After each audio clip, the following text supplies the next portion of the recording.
Good morning, guys. Another episode of What's Next. Jasper Gonzo here, of course. And the stories just keep coming. I said on my video yesterday, it's really hard to really pin down one. I guess I could be about 2-3 minutes. Yeah, I can knock it out. But I just have more fun sometimes visiting the land of woke. But we got more. Let's take a look. Story number 1. This comes out of Breitbart. Coke, Visa, Airbnb, and other Beijing Olympic sponsors deny Uyghur genocide. Now, of course, those who are unfamiliar with the Uyghur situation regarding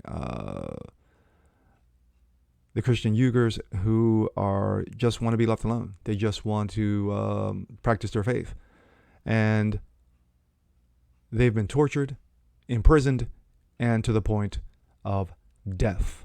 But let's not stop the Olympics because of human rights violations by the world's biggest terrorist country, and that is China. Sorry, Middle East, you've been knocked down to number 2. A bipartisan congressional panel on Tuesday criticized brands such as Coke, Visa, Intel, Airbnb, and Procter & Gamble for sponsoring the 22 Beijing Olympics, despite China's human rights violations, which have been massive, including the genocide of Uyghur Muslims. Excuse me, I said Christian. My apologies. I meant Islamic Muslims. As Reuters report on Tuesday, all but one of the corporate representatives who addressed the bipartisan congressional committee said they did not believe China is guilty of genocide against Uyghurs. Only Intel executive Steve Rogers said he agreed with the verdict of the genocide rendering during Trump's administration and upheld by President Dementia. Quote, others executives say they respected the U.S. government's conclusions, but would not weigh in on the matter, which means I intend to punt. The big corporations, so eager to ostentatiously, I'm probably butchering that word, weigh in on social issues in many other contexts, see LeBron James, all said China's abuses are none of their business, as long as the Olympic Committee is willing to hold the games in Beijing. My thoughts. The fact of the matter is that China has been abusing its own people. I'm just concentrating on their people for a second, for decades, or shall I say centuries. So the Muslim Uyghurs, no surprise.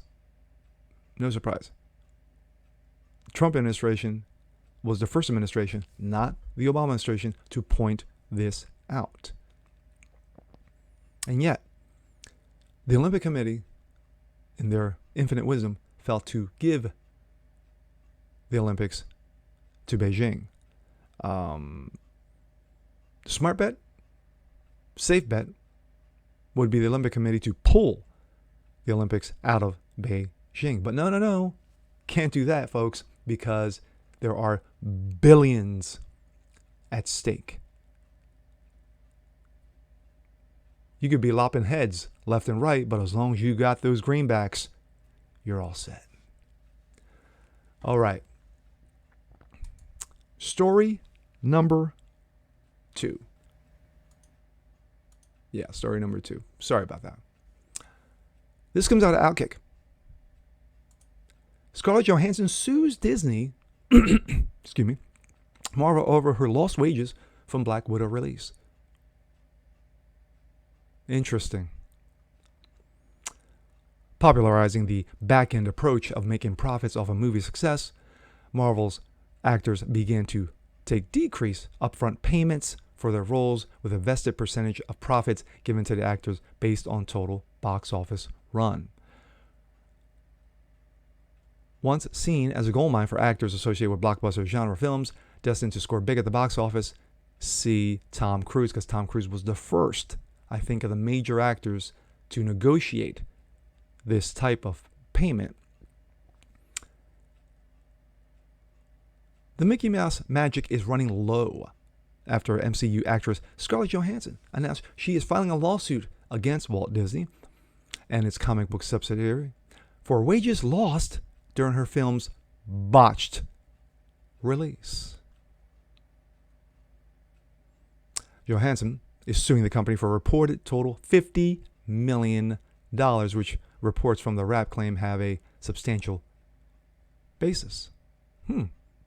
Robert Downey Jr.'s risky back-end bet with 08's Iron Man landed him payday 5 times his initial payment, then earning a total of $130 million for 2 Avengers movies that followed.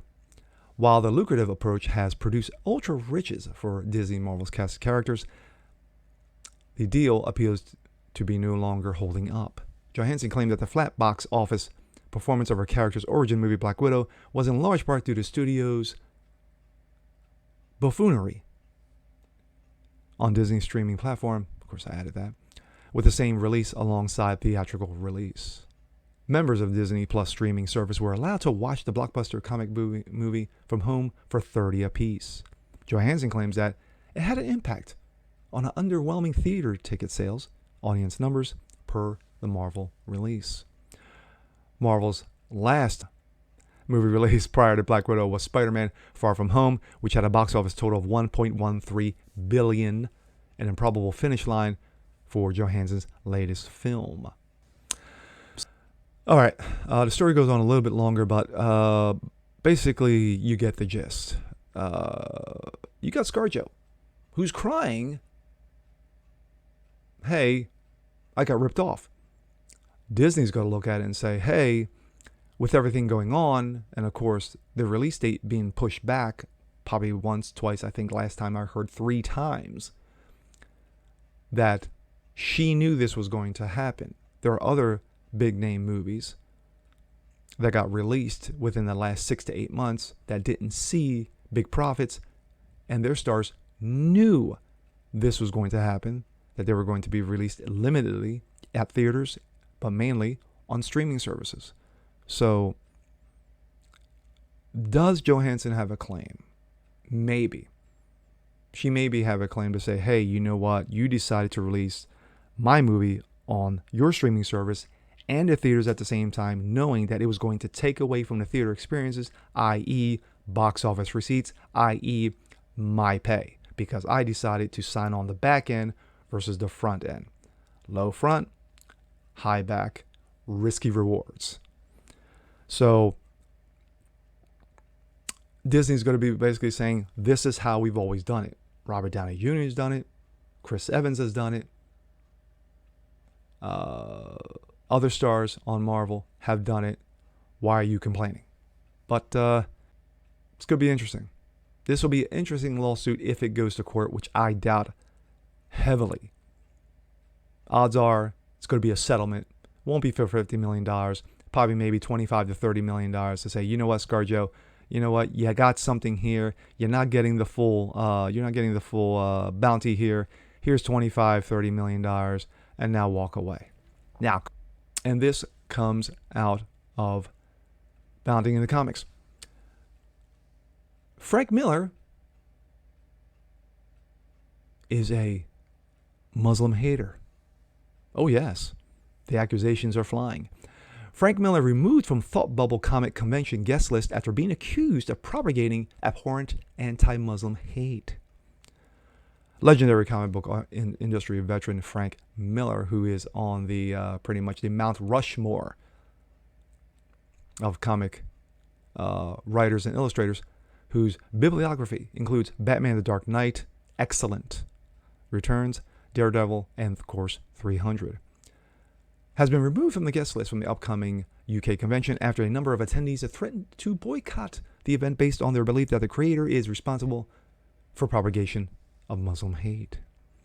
As you can see, the supposed photo there, one of the screenshots from his book, and this is Holy Terror back in 2006. 2006. Miller was first announced as a guest for the North Yorkshire, England-based comic convention on June 2nd, with his name being emphasized in the same degree with fellow special guests Jolie Jones and Christian Ward of New Mutants on a promotional poster for the event released that day. You can see right there, Frank Miller's name prominently as number 1. In a statement announcing her protest of the convention, Akhtar asserted, "As a proud Muslim woman, I cannot in good conscience attend a festival that deems it appropriate to invite and platform Frank Miller, a person who is responsible for the propagation of abhorrent hatred. Anti-Muslim bigotry is repugnant and condemnable, yet has become so deeply rooted, so widely accepted in society that's not even given a cursory consideration, as evident once again in this situation. I cannot comprehend how time and time again, festivals, communities within comics espouse values regarding inclusivity. Here come the buzzwords, kids. Check those boxes. Diversity. Comic being for everyone. Zero tolerance of hate. But all that lip service evaporates when they are asked to enact those same values." My thoughts. Let's make this very clear. The fact of the matter is that, for those who don't know, kids, Al-Qaeda is Islam. They're Islamic terrorists. Sorry. Called facts. The fact of the matter is that we've been battling this nonsense. Well, I won't say it's nonsense. We've been battling these terrorists for the better part of 20 years since 9/11. And prior to that. It is. You're battling Al-Qaeda, which Al-Qaeda is, hate to tell you folks, again, let me re-emphasize, they are Muslim. I know. Shh. Can't say that. Can't speak those words. Oh, no. You are an Islamophobe if you do say that. I got nothing wrong with Frank Miller. In his book, I don't know what his intent. I don't know if his mindset has changed from 06 to now. But it's called facts, folks. Check it out sometime. And with that being said, I'm Jasper Gonzo. This is What's Next. More stories from the land of woke. Want to see more just like this? Please leave a comment below. Like it, share it, subscribe to it, hit the notification bell so you don't miss a thing. And we'll catch you guys next time. Peace.